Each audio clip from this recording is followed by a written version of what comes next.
लहानपणी ससा आणि कासव यांची गोष्ट तर आपण ऐकलीच आहे. तर आज आपण ह्या गोष्टीतला जो ससा आहे की नाही तो बनवणार आहोत. तर यासाठी मी सर्वात पहिले फेविक्रिलचा मोल्डेड क्ले घेतलेला आहे.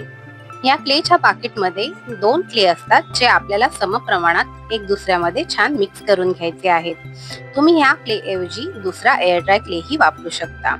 तर इथे आपण हा जो क्ले आहे हा घेतलेला आहे.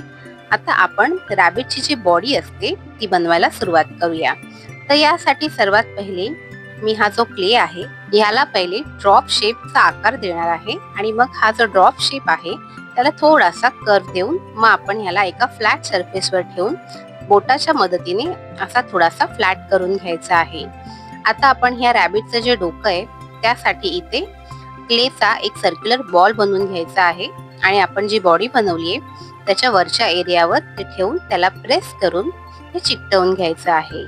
इथे आपण सशाच्या पोटावर लावण्यासाठी कुंदन वापरणार आहोत. तर अशा पद्धतीने आपण हा जो कुंदन आहे हा आपण ह्या क्लेवर ठेवून बोटाने प्रेस करून तो मध्यभागी चिकटवून घ्यायचा आहे.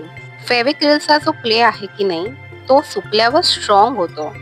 त्याचे तुम्ही छोटे छोटे पार्ट ही काढून चिकटवले ना तरी ते इझिली तुटत नाही. तर मीही तुम्हाला सजेस्ट करेन की जिथे तुम्हाला नाजूक काम करायचंय तिथे तुम्ही फेविक्रिलचा क्ले वापरा. आणि हा क्ले वापरत असताना हाताला थोडंसं ऑइल लावून घ्यायचं जेणेकरून हा जो क्ले असतो तो हाताला चिकटत नाही. आता आपण ह्या क्लेचे छोटे छोटे पार्ट्स बनवून इथे रॅबिटचे हात आणि पाय बनवून घेणार आहोत.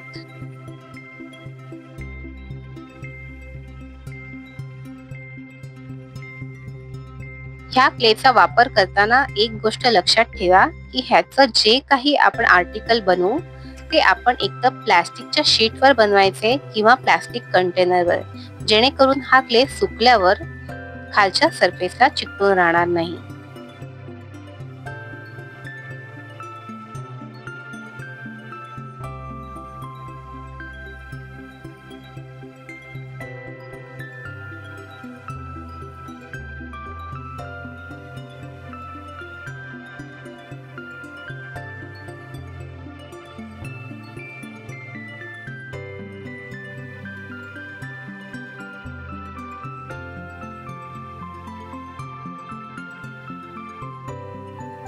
आता आपण ह्याचे कान बनवून घेणार आहोत.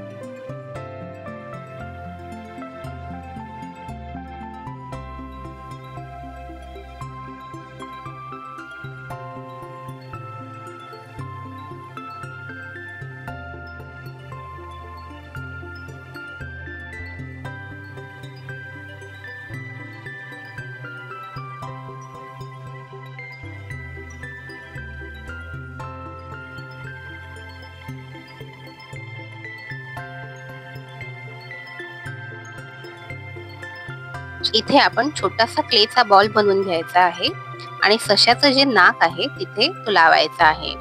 आता आपण हा जो वरून एक्स्ट्रा क्ले लावलेला आहे तो आपण टूलच्या मदतीने त्या क्ले मध्ये छान मर्ज करून घ्यायचा आहे आणि नंतर हा जो क्लेचा भाग आहे हा स्मूथ करण्यासाठी बोटाने त्याच्यावर रब करा म्हणजे जो वरचा एरिया आहे तो स्मूथ होईल.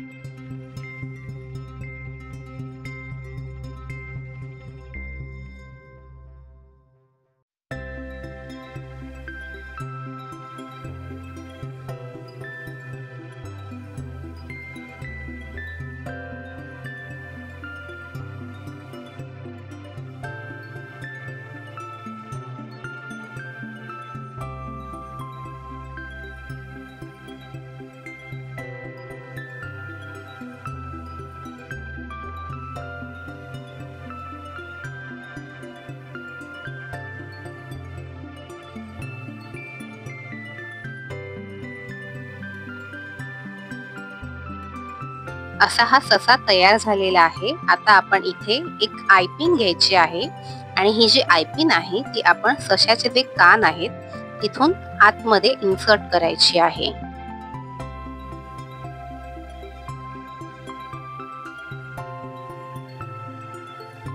आता हा क्ले पूर्णपणे सुकण्यासाठी आपण ह्याला 24 तास साईडला ठेवून द्यायचा आहे.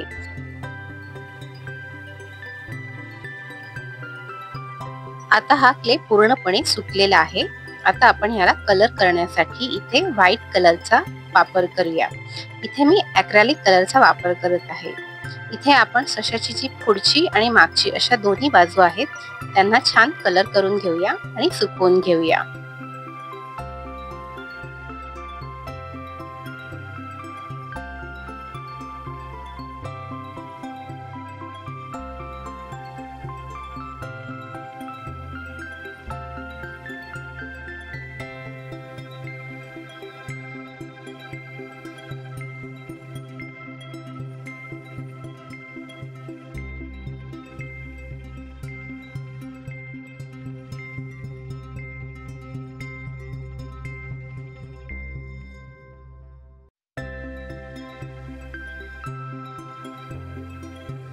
आता आपण इथे एक लाईट पिंक कलरची शेड तयार करून घ्यायची आहे आणि ही जी शेड आहे ही आपण इथे सशाच्या नाकाला, हाताला आणि पायांना, तसंच त्याची शेपटी आहे आणि कान आहेत त्यांना अप्लाय करायची आहे आणि पाण्याच्या मदतीने हा जो कलर आहे तो आपण ब्लेंड करून घ्यायचा आहे.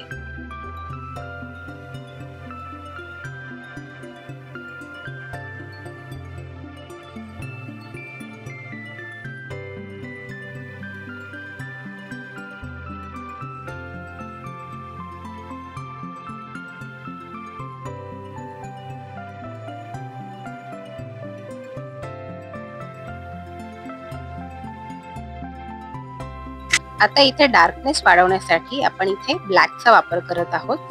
ब्लॅक अतिशय कमी प्रमाणात इथे वापरायचा आहे आणि इथे जे हात आणि पाय आहेत त्याच्यावर आपण तो अप्लाय करून घेऊया आणि हा कलर सुद्धा आपण आता ब्लेंड करून घेणार आहोत.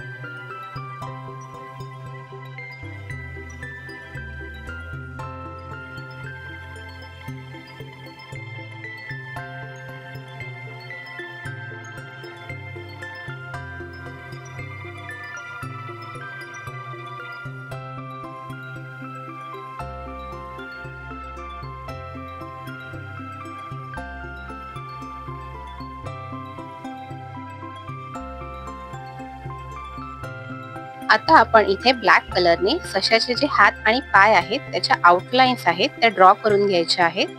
तसंच सशाचे जे डोळे आहेत तेही आपण इथे ड्रॉ करून घेणार आहोत.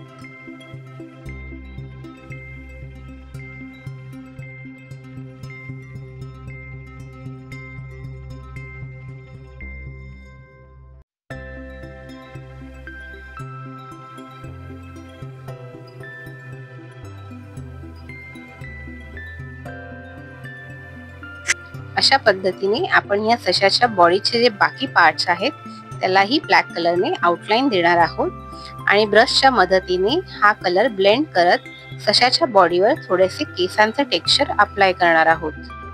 आता आपण इथे ह्याला डेकोरेट करण्यासाठी गोल्डन बॉल चेनचा वापर करणार आहोत. ग्लूच्या मदतीने आपण इथे जो कुंदन लावलेला आहे त्याच्या भोवती आपण ही जी चेन आहे ही चिकटवून घ्यायची आहे.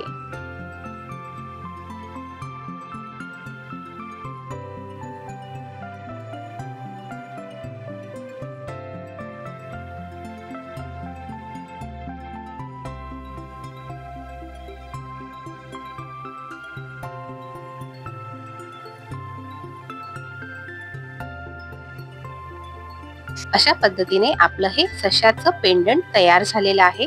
तुम्हाला जर हा व्हिडिओ आवडला असेल तर या व्हिडिओला लाईक आणि शेअर नक्की करा आणि अशाच पद्धतीचे art and craft related video जर तुम्हाला पाहायचे असतील तर माझ्या कला बाय संजना या चॅनलला नक्की सबस्क्राईब करा. कमेंट करून नक्की सांगा की तुम्हाला हे पेंडंट कसं वाटलं. लवकरच भेटू अशा एका पुढील नवीन क्राफ्टच्या व्हिडिओमध्ये.